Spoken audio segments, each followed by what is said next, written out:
And thanks to their effort, we have now a better understanding on what kind of multimodal data we can use, what kind of multimodal data fusion techniques we can employ to group our data, and what is the relationship between multimodal data and collaboration construct. So these works actually guide a researcher who is doing his research in the collaborative learning activities. However, what time scale we should use, like what time scale to use for analyzing that data. So that part is still underexplored, and in this paper we are targeting this temporal window size. So when we are analyzing collaborative learning data, what temporal size we can use and how it impacts the analysis results. So coming to the related work, so when multimodal learning analytics researchers work in this domain, how they go. So this is the step-by-step process. So first they will collect multimodal data, they perform windowing. So this is like segmenting your data. So when you collect audio data or eye gaze data, you segment your data using some particular temporal window. Then you perform feature computation, feature extraction, feature merging, then you go for machine learning model development, evaluation. So as you can see, there are steps, and if we look at the related work, so researchers have focused on main like collaboration quality, task performance, and if we look at the data, audio data has emerged as like frequently used data source. Now looking at the window size, so yes, majority of the researchers have used 30-second window size, but there are some researchers using 60-second window size, 240-second window size for segmenting their data. They have used like a variety of machine learning algorithm, AdaBoost, random forest, SVM, and in terms of evaluation, they widely used k-fold cross-validation. So what's the gap here? So before talking that, I would say that these two research study has shown that when you change temporal window, it impact your analysis results. So there are preliminary evidence on that. However, these research study has been conducted in single learning context. So there is still a lack of research on when you change a temporal window analysis, how it will impact your machine learning models generalizability across learning contexts. So we have knowledge about within learning context, but we don't know like what is the impact between window size and models generalizability across contexts. In addition to that, the heterogeneity in this resultant window also motivated us to gain a broader understanding or more systematic understanding on what is the relationship between different window sizes and collaboration quality model performance. So in this paper we have set two research questions. The first one, what is the impact between different window sizes like 30 second, using 30 second, 60 second, 90 second, 120 second, and how it influences machine learning model performance for collaboration quality.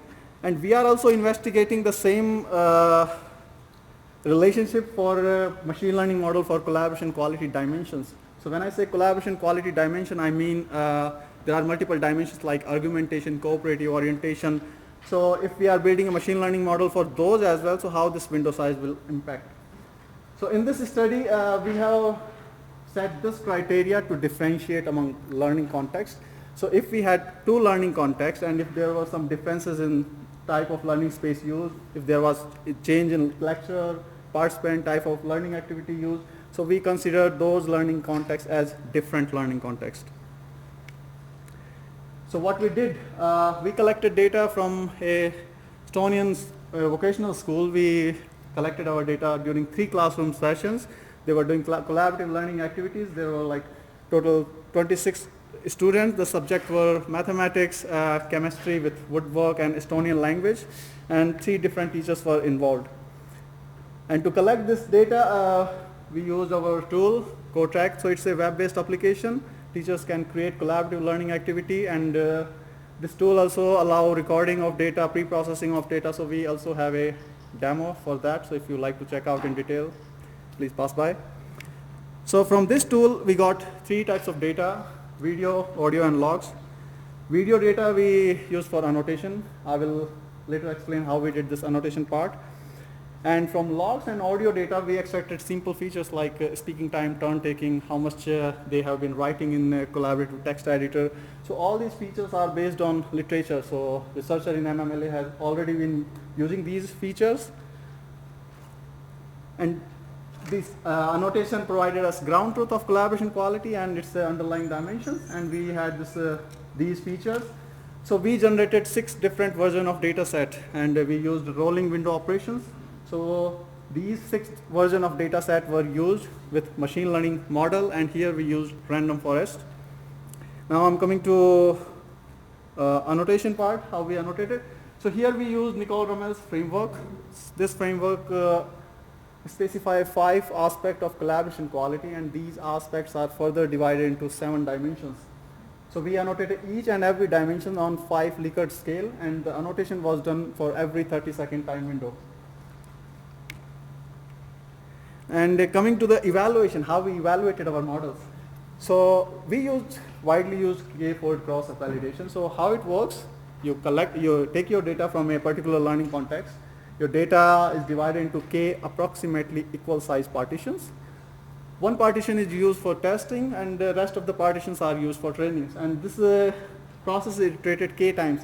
So it can give you an indication of how well your model is going to perform in a similar learning context. So we are calling it as a within context performance or within context generalizability. Now, in order to assess the generalizability in educational setting, like whether this model is going to operate in another learning context, what we did, we used leave one context out evaluation. And in this evaluation, we took data set from one learning context for evaluation and rest of the data set for training purposes. And this process was iterated 3 times.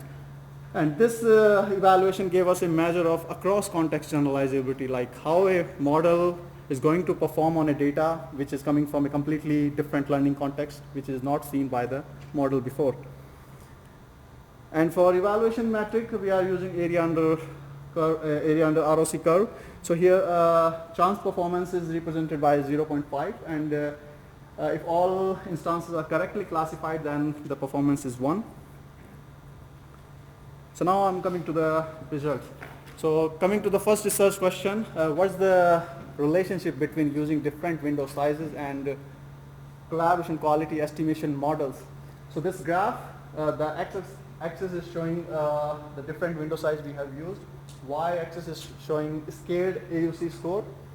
The blue line is representing within context generalizability. So how model is going to perform within a single learning context. And this orange line representing how a model is going to perform across learning context. So you can say it's a kind of generalizability measure. So when we talk about within context generalizability, so we can see like as we are increasing the window size, the performance also improved, and the improvement was significant. So from this we can say like a larger window size could be used if our aim is to build more generalizable model, but only within for a single learning context. And if you can see like the orange line, the performance degraded significantly, and it was expected, like we are going for a cross model generalizability and we are using very simple feature. And in this case, a 60-second window size gave us a slightly better result than rest of the window size. And we performed the similar analysis for rest of the models, which were classifying collaboration quality dimensions. And what we found, when we look at the performance for argumentation dimensions, so we found that a 60-second window size gave us a slightly better result than rest of the window size if we are talking about the generalizability. And for rest of the dimensions, like cooperative orientation or structuring, problem solving, for these dimensions, a larger window size emerged as a better option. So now I will talk about limitation, and then I will talk about the findings again. So the limitations, first we have used a small size data set and we are using machine learning. So yes, of course, that's a limitation. The second limitation, our criteria for differentiating learning context is very narrow. We are differentiating learning context from the basis of if there is a change in learning activity or in the change in the lecturer. Another limitation, we have used very specific type of data, audio and log data, and it would be really interesting to see the same kind of investigation with high frequency data. For instance, like eye gaze tracker, like what kind of, what temporal window is a adequate analysis unit for eye gaze data. And then we have used single machine learning algorithm, random forest, based on literature. So these are the limitations of this study. Now I'm coming to the conclusion. So what we did in this paper, we investigated impact of different window size and how changing window size influences a machine learning model performance for estimating collaboration quality. Our first finding, if you are building a machine learning models for a single learning context, or if your objective is to learn or understand the relationship between data feature and the collaboration quality, in that case, a larger window size seems a better option and it can be used. Second, if your aim is to build a more generalizable model for collaboration quality or argumentation, in that case, a 60-second window size seems a better option. And the reason could be we are using here audio data and the audio data features like speaking time, turn taking, they can give us some idea about communication, and that's why, that could be the reason why model was able to understand it from a 60-second window size. While if we look at other dimensions which are comparatively more complex, in that case a larger window size seems a better option. And coming to the novelty part, to best of our knowledge, no such study has investigated this impact with multimodal data and collaboration quality dimension. And also we are looking at this relationship from the perspective of generalizability. So for our future work, we will try to address these first two limitations using a larger data set from a wider range of learning context. We will also analyzing now video data, facial action unit, so we will see like whether this finding also we will see in with other type of data. And we will also go for a use of other machine learning algorithm.